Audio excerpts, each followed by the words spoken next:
नमस्ते. मी भाऊ तोरसेकर. तुम्ही बघत आहात प्रतिपक्ष. मित्रांनो,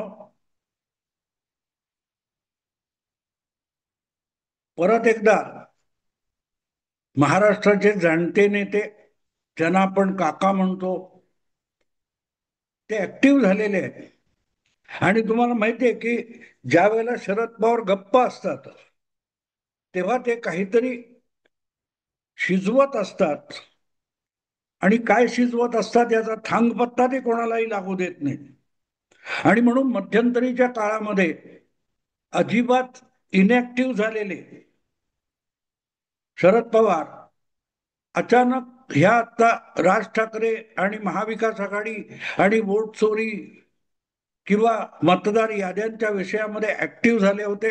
आणि एक दिवसापुरतं ते निवडणूक आयोगाकडे विरोधी पक्षांचं शिष्टमंडळ गेलं, त्यामध्ये ते सहभागी झाले होते. पण दुसऱ्या दिवशी ते आले नाहीत. आणि राज ठाकरे यांनी जी काही पत्रकार परिषद घेतली, गाजवली, त्यापासून शरद पवार कटाक्षाने दूर राहिले. त्याच्यावर फारशी चर्चा झाली नाही. पण अर्थात अनेकदा हे गृहीत धरलं जातं की वयाने जास्त असल्यामुळे आणि धावपळ हे शरद पवारांचं वय नसल्यामुळे त्यापासून पवारसाहेब दूर राहिले असतील, हे गृहीत असतं. पण यापासून दूर राहून जर पवार काय करत असतील तर ते एका गोष्टीची काळजी घेतात की कुठल्याही कर्णपिशाच्याला देखील आपण काय करतोय याचा सुगावा लागू नये, त्याची कुजबूज होऊ नये, याची व्यवस्थित काळजी शरद पवार घेत असतात. आणि म्हणून पवार जेव्हा गप्प होतात किंवा बातम्यांमधून फारसे दिसत नाहीत, झळकत नाहीत, तेव्हा ते काय करतात याचा शोध घेणं आवश्यक असतं. आणि मी तर खरोखरच अशा गोष्टींचा शोध घेतो. कारण मला पवारांचं कौतुक आहे. या वयात सुद्धा उचापती केल्याशिवाय त्यांना राहवत नाही. आणि म्हणून मग साहेब गप्प झाले तर त्यांच्या डोक्यात काय काय चालू आहे याचा शोध घेणं मला अगत्याचं वाटतं. आज मी तुम्हाला ही जी गोष्ट सांगतोय त्याचं एक कारण असं आहे की आपल्याकडे एक मराठीमध्ये करेक्ट कार्यक्रम असा शब्द आहे. आणि शरद पवारांनी आयुष्यभर अनेकांचे करेक्ट कार्यक्रम केले. अगदी अलीकडल्या काळात त्यांनी उद्धव ठाकरे आणि त्यांच्या शिवसेनेचा पूर्ण करेक्ट कार्यक्रम करून टाकलेला आहे. असे शरद पवार आज हळूहळू करत ज्या पद्धतीने वाटचाल करतायत ती बघितली तर ते राहुल गांधींचा करेक्ट कार्यक्रम करायला निघालेत का अशी शंका येते. आणि ज्या वेळेला माझ्या मनात शंका आली आणि मी ते शोधत गेलो तेव्हा मला असे अनेक धागेदोरे सापडत गेले की काँग्रेस म्हणून आणि इंडी आघाडी म्हणून ज्या प्रकारे राहुल गांधी विरोधी पक्षाचं नेतृत्व करायला बघतायत किंवा विरोधी पक्षांच्या बाबतीत फक्त मी एकच निर्णय घेणार अशी जी आपली प्रतिमा राहुल गांधींनी निर्माण केलेली आहे, त्याला धक्का देणं हे आता शक्य आहे असं बहुधा शरद पवारांना वाटायला लागलं. आणि त्यामुळे जवळजवळ 25 वर्षांनी म्हणजे 1999 नंतर सोनिया गांधींना धक्का देण्याचा विचार शरद पवारांनी पक्का केलेला दिसतो. तुम्हाला आठवत असेल तर ज्या वेळेला सोनिया गांधी राजकारणात आल्या त्यावेळेला सीताराम केसरींना बाजूला करून आपलं राजकारणातलं, दिल्लीच्या राजकारणातलं प्रस्थ वाढवण्यासाठी सोनिया गांधींना ज्यांनी पक्षामध्ये आणण्याचा उद्योग केला त्यामध्ये आघाडीवर खुद्द शरद पवार होते. आणि त्यांची अशी अपेक्षा होती की बाकीचे काँग्रेसचे लोक बेरके आहेत, ते आपल्याला मोठा होऊ देणार नाहीत. अशा वेळेला इंदिरा गांधींसारखं एक बुजगावणं आणून बसवलं किंवा बाहुलं आणून बसवलं तर आपलं प्रस्थ काँग्रेसमध्ये वाढेल. पण अवघ्या 2 वर्षात, 1.5 वर्षात शरद पवारांचा इतका भ्रमनिरास झाला की त्यांना स्वतःच उठून सोनिया गांधींच्या विरोधात बंडाचा झेंडा फडकवायला लागला. आणि त्यातून शरद पवारांचा आजचा पक्ष आहे तो जन्माला आला. सोनिया गांधी परदेशी आहेत, त्यांना पंतप्रधान होण्याचा अधिकार नाही, ही भूमिका घेत शरद पवारांनी वेगळी चूल मांडली होती. खरं तर वेगळी चूल मांडली नाही.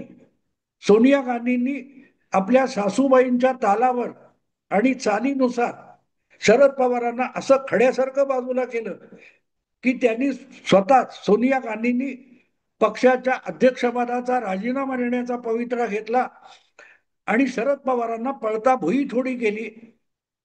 उरले सुरले सगळे काँग्रेसवाले सोनियांच्या मागे ठामपणे उभे राहिले आणि शरद पवारांची पक्षातून हकलपट्टी करण्याचा निर्णय घेण्यात आला. जेव्हा त्यांच्याबरोबर तारिक अनवर आणि पूर्ण संगमा असे आणखीन 2 नेते होते, तेव्हा 25 वर्षापूर्वी जे साधलं नाही ते आता साध्य करायचं, हा विचार कदाचित उसळी मारून बाहेर आला असेल. कारण सोनिया गांधी जवळजवळ आता निष्क्रिय झालेल्या आहेत. गेल्या साधारण मला वाटतं 1.5-2 वर्षापासून शरद पवार एक एक चाल बारकाईने खेळत आहेत, बारकाईने खेळत आहेत. तुम्हाला हिंडेनबर्ग प्रकरण आठवतं? हिंडेनबर्ग रिपोर्ट म्हणून जो माध्यमातून गाजवण्यात आला आणि त्या हिंडेनबर्गच्या रिपोर्टमधून नरेंद्र मोदींना कोंडीत पकडण्याचा प्रयत्न झाला, तेव्हा विरोधी राजकारणात आघाडीवरचे नेते असूनही शरद पवारांनी त्यातली हवा काढून घेण्याचा प्रयत्न केला होता. किंबहुना अडाणी हे शरद पवारांना भेटायला त्यांच्या घरी सिल्वर ओकला आले होते. आणि त्याच्या पलीकडची गोष्ट म्हणजे अडाणी यांच्याकडून बारामतीमध्ये कुठल्या तरी एका तांत्रिक प्रोजेक्टसाठी 1 का 5 कोटी रुपयांची देणगी शरद पवारांनी जाहीररित्या घेतली होती. आणि त्याच्या पलीकडे जेव्हा राहुल गांधी हिंडेनबर्ग रिपोर्ट हा संसदेमध्ये चर्चेला आला पाहिजे, त्याच्यासाठी एक संसदीय समिती नेमून चौकशी झाली पाहिजे वगैरे वगैरे गदारोळ करत होते, तेव्हा त्यातली हवा काढून टाकण्यासाठी शरद पवारांनी त्यात खोडा घातला होता की जर हा विषय सुप्रीम कोर्टात ऑलरेडी गेलेला आहे, सुप्रीम कोर्ट हिंडेनबर्ग रिपोर्टची सगळी बारकाईने चौकशी करते, तर मग संसदीय समितीची गरज काय, असा प्रश्न विचारून राहुल गांधींच्या शिडातली हवा शरद पवारांनी अलगद काढून घेतली होती.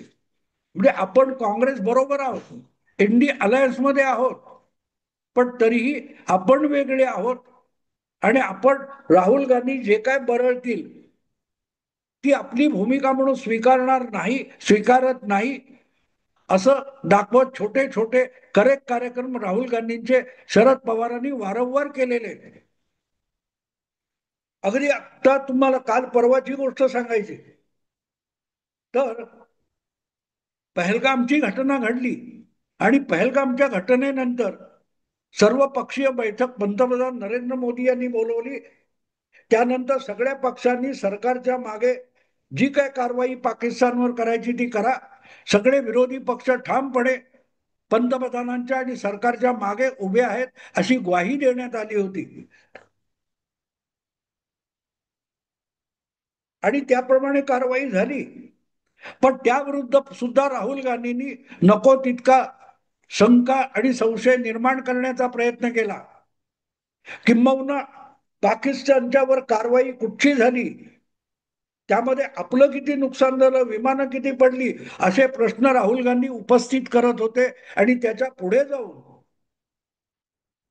संसदेचं अधिवेशन बोलवावं आणि त्यात ऑपरेशन सिंदूरची माहिती दिली जावी असा आग्रह सुद्धा राहुल गांधींनी धरला होता.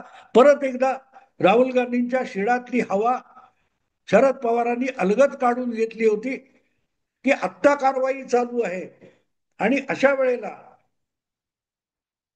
कुठच्याही संसदीय अधिवेशनाची गरज नाही, आधी कारवाई झाली पाहिजे, पूर्णत्वास गेली पाहिजे, तोपर्यंत याची कुठलीही जाहीर चर्चा करणं हे देशहिताला बाधक आहे असं म्हणत शरद पवारांनी राहुल गांधींचा परस्पर करेक्ट कार्यक्रम केला होता. हे सगळे संदर्भ मला अचानक आठवले, कारण एक एक गोष्ट राहुल गांधींनी एक निर्णय घ्यायचा, त्याच्यावर गदारोळ करायचा. वास्तविक राहुल गांधींनी आत्ता घेतलेला कार्यक्रम वोट चोरी, हा वोट चोरीचा कार्यक्रम जो आहे तो तसं बघितलं तर विधानसभा निवडणूक संपल्यानंतर शरद पवारांनी सुरू केलेला आणि त्यांच्या पक्षाचे जे आमदार जानकर म्हणून आहेत माळशिरसचे, त्यांनी मार्कडवाडीमध्ये सुरू केलेला हा कार्यक्रम होता. बोगस मतदार वगैरे वगैरे वगैरे, आठवतं तुम्हाला मार्कडवाडी? आणि आता शरद पवारांनी आपल्या समर्थकांना सांगितलं होतं प्रत्येक गावामध्ये मार्कडवाडी सारखं आपलं आपलं मतदान घ्या आणि मतदानातली मतचोरी सिद्ध करायसाठी मोहीम चालवा. राहुल गांधींनी जे काय मध्यंतरी काय तो अगदी मतदार याद्या दाखवून कुठचा बंगलोर आणि महाराष्ट्रातल्या मतदारसंघाच्या याद्या दाखवून जो काही खेळ केला, त्या खेळाचं ओरिजिनल मार्कडवाडी मधलंय. आठवतं तुम्हाला? पण ज्या वेळेला हा विषय आपल्या हातून जाऊन राहुल गांधींनी उचलून जे काय त्याचं मायलेज मिळवलंय, तेव्हा शरद पवारांनी त्यातून हळूहळू करत अंग काढून घेतलं. तुम्हाला आठवत असेल तर दिल्लीला जेव्हा या सगळ्या मतदार याद्या दाखवत राहुल गांधींनी पॉवर पॉइंट प्रोग्राम केला होता, तेव्हा शरद पवार कितव्या रांगेत बसले होते, उद्धव ठाकरे कितव्या रांगेत बसले होते, यावरून सुद्धा चर्चा झाली होती. राहुल गांधींच्या त्या कार्यक्रमाला किंवा त्या आरोप आणि आरोपबाजीला शरद पवारांनी फारसं महत्व मिळणार नाही याची काळजी घेतली होती. आणि हे सगळे संदर्भ मी एवढ्यासाठी सांगतोय की त्याच दरम्यान घडलेली आणखीन एक मोठी घटना होती, ती होती ऑपरेशन सिंदूर प्रकरणी सरकारची आणि भारताची बाजू जगभरच्या महत्वाच्या देशांना समजावण्यासाठी भारताने 8 शिष्टमंडळ जगाच्या कानाकोपऱ्यात पाठवली होती. त्यापैकी एका शिष्टमंडळाचं नेतृत्व काँग्रेसचे खासदार शशी थरूर यांनी केलं होतं. त्या एका शिष्टमंडळाचं नेतृत्व द्रमुकच्या कनिमोझी या महिला खासदारांनी केलं होतं, जी तमिळनाडूच्या मुख्यमंत्र्यांची भगिनी आहे. एका शिष्टमंडळाचं नेतृत्व शरद पवारांची लाडकी कन्या सुप्रिया सुळे यांनी केलं होतं. म्हणजे एका बाजूला राहुल गांधी विरोधी पक्ष हा मोदी सरकार बरोबर नाही आणि सरकारने ऑपरेशन सिंदूर प्रकरणी गफलत केली आहे असा डंका पिटत होतं. अशा वेळेला त्यातली हवा काढून घेण्यामध्ये पुढाकार जो होता तो शरद पवारांचा होता. आपल्याला फोन आला कायदा मंत्री रिजिजू यांचा, संसदीय कामकाज मंत्री, आणि आपण देश सर्वोपरी असं म्हणत सुप्रिया सुळेंनी त्याला होकार दिला होता.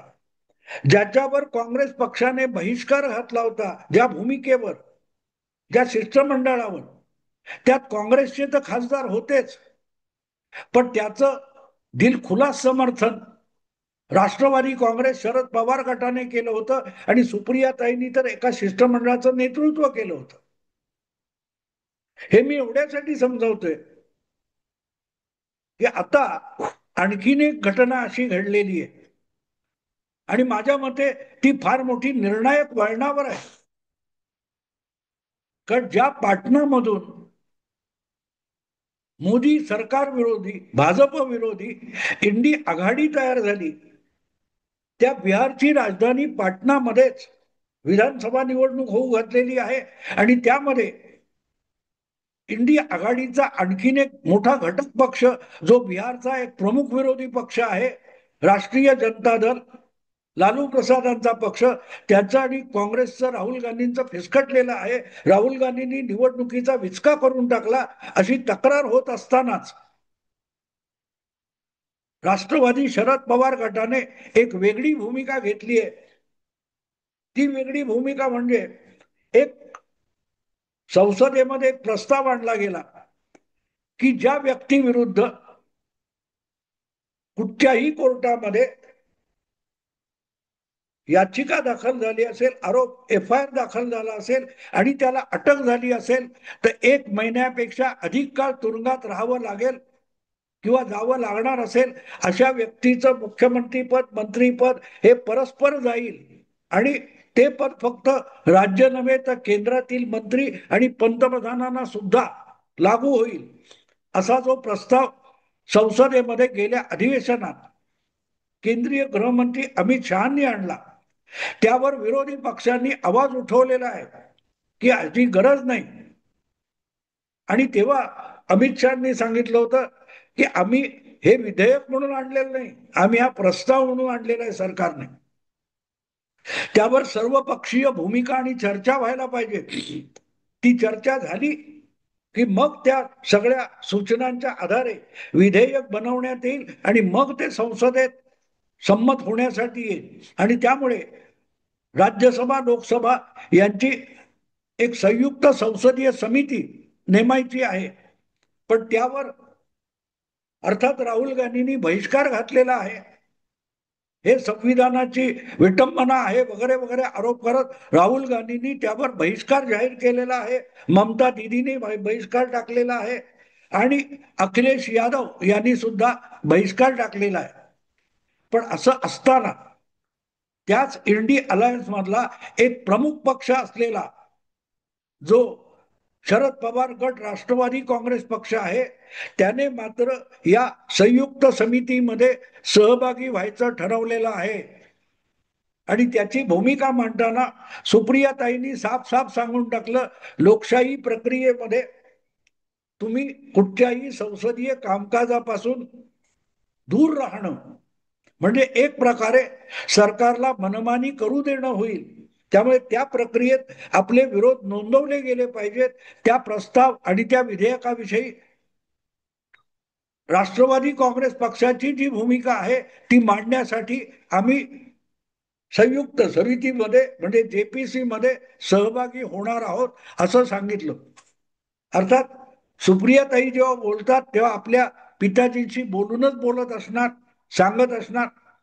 आणि त्यामुळे ही भूमिका ही एक प्रकारे शरद पवारांची भूमिका आहे, जी राहुल गांधी यांच्या सरकार विरोधी पवित्र्याला आणखीन एक सुरुंग लावणारी आहे.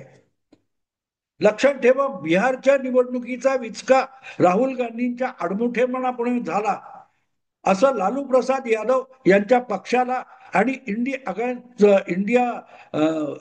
आघाडी जी आहे त्यातल्या बहुतेक मित्र पक्षांना वाटत असतानाच शरद पवार या प्रकारे जेपीसी च सदस्यत्व आपल्या पक्षाला मिळत असेल तर घ्यायला तयार झालेत.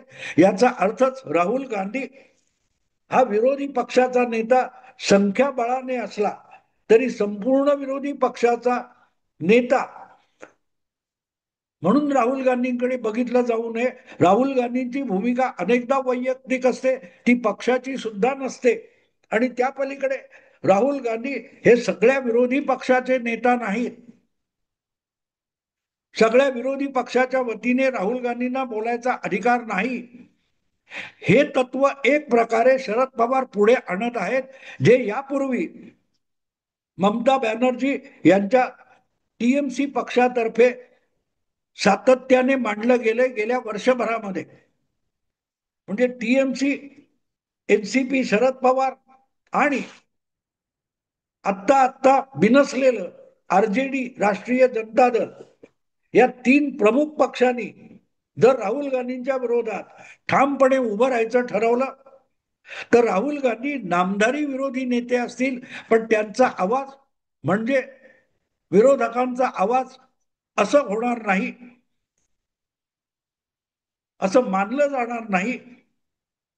आणि तिथेच राहुल गांधींचा जो उंच उंच उडालेला पतंग आहे तो कापण्याचा करेक्ट कार्यक्रम शरद पवारांनी हाती घेतलाय असा त्याचा अर्थ होतो.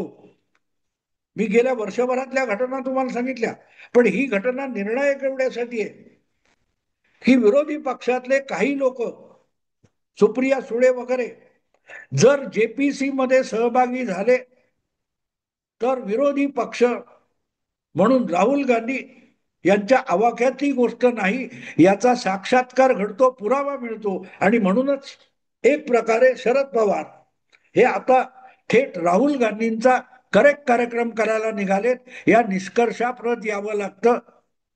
मित्रांनो, विषय आवडला लाईक करा, शेअर करा आणि प्रतिपक्षाला सबस्क्राईब करा. नमस्कार.